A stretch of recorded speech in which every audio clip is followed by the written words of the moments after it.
What's up, Buck Doug with D&E in the Garage. Today I'm going to show you how to diagnose parasitic draw in a vehicle. This is going to be the easy way. You can go absolutely crazy with expensive machinery and methods to diagnose parasitic draw, but the easiest way is just with a good multimeter. Alright, now when I say a good multimeter, I mean one that has at least a 10 amp max. That's what you're going to need for this project. If you don't have a multimeter, first of all, you should have one because it's a great tool. Second of all, stick around to the end of this video. D&E are going to do a giveaway on a multimeter just like this to make sure that everybody out there in D&E Nation has the ability to test electrical issues on their vehicle. Now, the first thing you do anytime you're going to use your multimeter is you want to check it.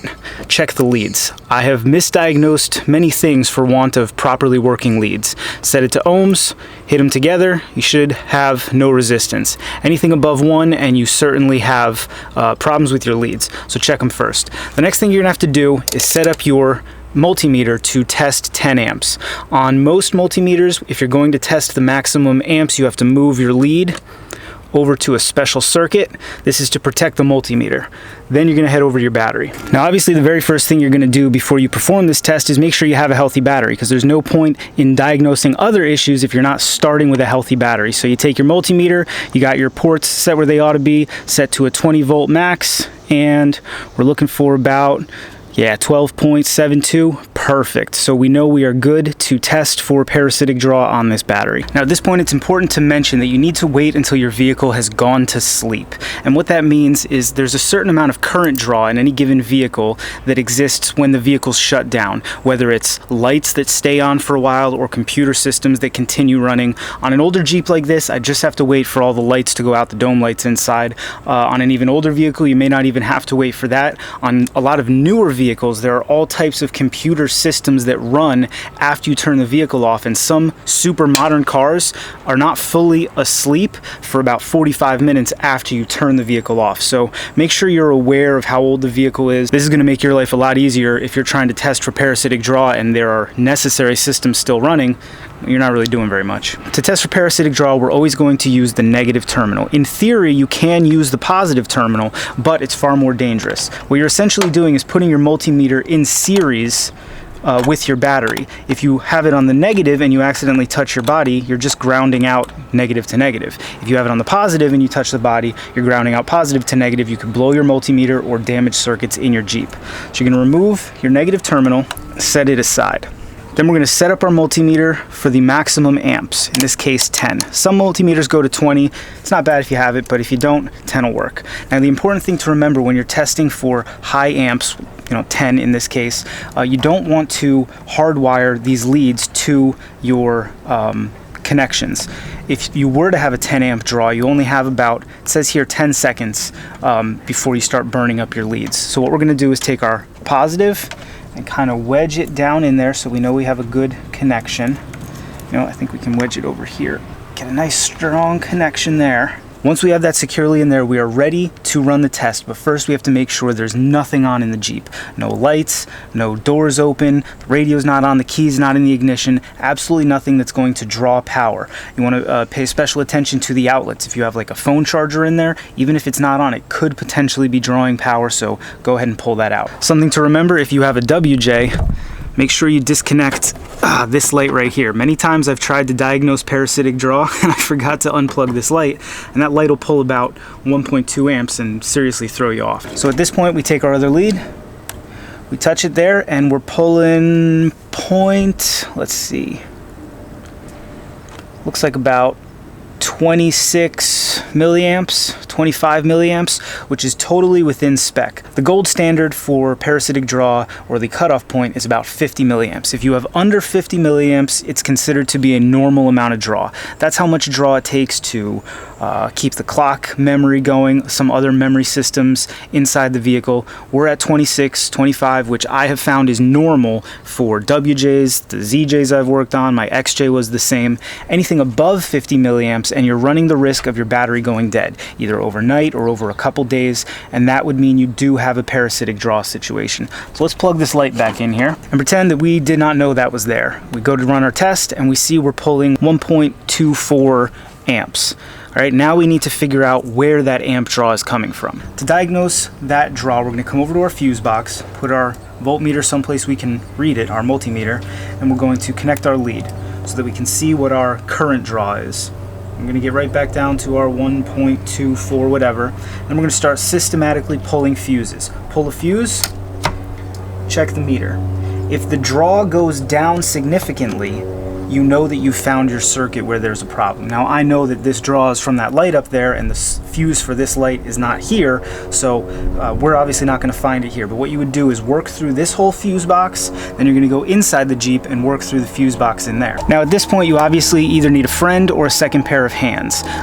One, because a lot of people will tell you, oh, just get a clamp and clamp this on there. I don't recommend that. If you have a high amp spike, you can damage your multimeter. So my solution is just wait until you have a buddy. You're going to have to go inside to the fuse box inside while they're out here holding this on here and systematically pulling fuses to see which circuit is affected. Now while you're inside the Jeep, obviously you need to be careful that if you have the door open, the lights are not on, because if they are, then you're never going to be able to find the correct circuit. You can do this either by disabling the switch. On this WJ, it's right here on the stalk, so that's lights on, that's lights all the way off. Or you can trick the door into thinking that it's locked. Take something like your key, slide the door lock like that, and now the switch, which is inside of this door latch to tell the lights whether or not to come on, thinks the door is closed. If you go this route, make sure you pop it again before you try to close it, or you will damage your latch. Now on some older vehicles, there will be a physical button either over here somewhere or over here somewhere. On the Cherokee, there is a physical button. I believe it's right here. Now, you can clamp that or wedge it some way. Anything you can do so that while you are diagnosing the interior fuse box, your dome lights are not on. Otherwise, you're not really diagnosing anything because you're going to have obvious current draw from the lights. All right, now finding the circuit is only half the battle. Let's say you're inside and you're pulling fuses and your buddy's out here monitoring the multimeter, and you get to the radio circuit and you pull that one out, and all of a sudden your amp draw drops down to 0. Well, there you go. You found the circuit that's giving you trouble. Now you need to diagnose it. All right, you're going to have to find which part of that circuit is in some way broken or misaligned or misinstalled that's giving you this parasitic draw that you're not supposed to have. The best way to do that is start at connectors. Start anywhere where it looks like wires may have been spliced, maybe a previous owner did some kind of repair, anywhere where they transfer maybe through a firewall or they join another harness, anywhere out of the ordinary. Start looking there. Look for frayed wires, broken wires. A real big one is going to be aftermarket modifications. I find that parasitic draw 9 times out of 10 falls into one of two categories. Either a light is being left on, something like your dome lights are not going off because you have a faulty door switch. Maybe you have a glove compartment that's not fully closing and the light in there is staying on. Or even more common is something that was added to the Jeep aftermarket. This is going to be lights, radios, alarm systems, anything else. A lot of times these things get installed incorrectly, or they get installed and over time they wear out and cause parasitic draw, or they could be installed correctly and they just interfere with the systems that pre-exist in the Jeep. Especially on modern vehicles, you never know how adding something else is going to impact the whole system of the vehicle. So you've got your circuit now, you're trying to diagnose it. Another great tool is go online. Let's say it's the water pump circuit, which seems unlikely, but you never know, right? Go online, say, put in Google 2001 Jeep Grand Cherokee water pump circuit. You're gonna have the schematic pop right up and you're gonna be able to follow it. Like I said, look for anywhere where the wires join another harness. Look for connectors, someplace where water may have gotten in and is creating a short circuit. And 9 times out of 10, using the schematic, doing a little bit of detective work with a flashlight, crawling around, you're going to find something that's out of the ordinary that's causing your parasitic draw. But again, 9 times out of 10, it's either a light that's left on or an aftermarket component. And those are super easy to diagnose because the lights you can see and you know where your aftermarket components are. Most of the time, I know a few people who have bought used cars, the previous owner did not tell them that it had a remote start.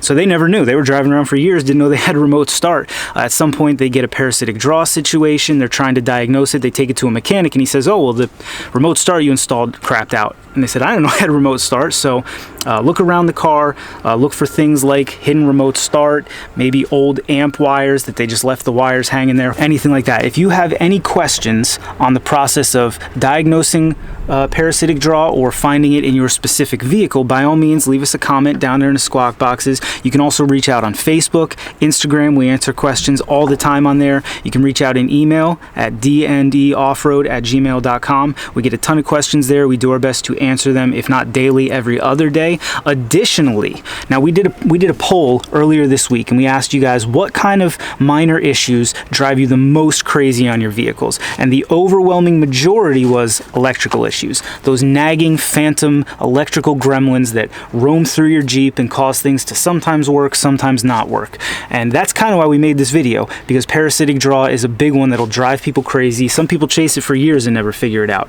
Now, you can't diagnose electronic issues without a multimeter, a good multimeter. That's why we're going to give away this one right here. I got this one years ago. It's been working very well. I replaced the leads once because leads just wear out. How do you always store these things? You wrap it around like this, right? So you got it stretched and everything. Anyway, great multimeter. We want to give away one to our fans. How do you enter to win? First, like this video, subscribe to the channel, share this video with a friend. That helps us immensely. Once you've done those three, send an email to that same email address, D&EOffroad@gmail.com.